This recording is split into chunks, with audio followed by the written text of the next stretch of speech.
యోగా మనస్సుకు స్పష్టత, ఏకాగ్రత, చైతన్యాన్ని ఇస్తుందని మహాత్మా గాంధీ విశ్వవిద్యాలయ ఉపకులపతి ఆచార్య ఖాజా అల్తాఫ్ హుస్సేన్ తెలిపారు.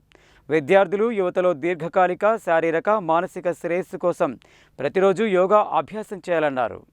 మహాత్మా గాంధీ విశ్వవిద్యాలయంలో యోగా దినోత్సవాన్ని ఘనంగా జరిపారు. ఈ సందర్భంగా విశ్వవిద్యాలయ ఉపకులపతి ఆచార్య ఖాజా అల్తాఫ్ హుస్సేన్ మాట్లాడుతూ, యోగా మనస్సుకు స్పష్టత, ఏకాగ్రత, చైతన్యాన్ని ఇస్తుందని, విద్యార్థులు, యువతలో దీర్ఘకాలిక, శారీరక, మానసిక శ్రేయస్సు కోసం ప్రతిరోజు యోగా అభ్యాసం చేయాలన్నారు. యోగా ప్రత్యేకంగా విద్యార్థుల చదువు, దృష్టి, ఆత్మానుబంధం మరియు ఆచరణలో సహాయపడుతుందని ఆయన ఉద్ఘాటించారు. ప్రముఖ యోగా గురువు నాగేశ్వరరావు యోగా గురించి వివరణాత్మకంగా వివరించి కొన్ని యోగా ఆసనాలను ప్రదర్శించారు. అనంతరం విద్యార్థులు, సిబ్బంది సాధారణ శరీర, మైండ్ ఉపయోగపడే యోగాసనాలు చేశారు. తరువాత రామచంద్ర మిషన్ తరపున ఆత్మ పరశాంతి, ధ్యాన ప్రయోజనాల గురించి జోగారెడ్డి ప్రసంగించారు. రోజువారీ ధ్యాన సాధన ద్వారా విద్యార్థుల చదువు, చైతన్యానికి, కెరీర్ నిర్మాణానికి ఉపయోగపడుతుందన్నారు. అనంతరం విద్యార్థులచే నషాముక్త్ భారత్ ప్రతిజ్ఞలు చేయించారు. ఈ కార్యక్రమంలో NSS coordinator doctor Maram Venkataramana Reddy, పీఓలు doctor Macchender, doctor Srinivas Reddy, doctor Ramachandrudu, doctor Anand, Ramachandra mission ప్రతినిధులు జోగారెడ్డి, చారి, జానారెడ్డి తదితరులు పాల్గొన్నారు.